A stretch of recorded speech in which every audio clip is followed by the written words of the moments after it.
All right, first you need a good slab of pork belly, y'all. All right, you can get it pre-cut like this at Walmart, Food Lion, whatever, or you can go to your local butcher, which I recommend over the other option. We also have brown sugar, parsley for the end, sprinkle that green on. We got salt, pepper. We got garlic salt, since I don't have garlic powder. I gotta go to the store. And we have oil. All right, first you cut it up. I want to say about 1 inch or so. All this you mix together to make this. Put your pork belly inside this mixture, toss it all up, and then you're gonna put it in the air fryer. All right, y'all, you're gonna line up nice and pretty, just like that, right? Nice and good, all right? That's gonna look so amazing when it comes out the air fryer, okay? All right, so the air fryer, we're gonna do 20 minutes at 400.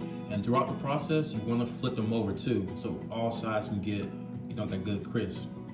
And as a bonus, I decided, it could use a good sauce to finish it off. So what I did was I just, mixed some barbecue sauce with some honey, cause it is meat candy, right?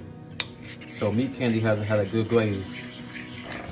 This is going good. It's gonna be real fire, y'all. It's gonna be, I cannot wait. My taste buds are anticipating what this thing is gonna taste like.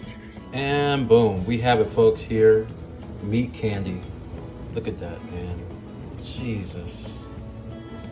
Trey, you outdid yourself, buddy. Oh my gosh, look, it's so tender and moist. Jesus, man, I cannot wait. It's too hot for me to bite right now. Could literally just come out the air fryer. But I will be having a few pieces tonight. Anyway, thanks for watching, guys. Like, comment on the video. Peace out.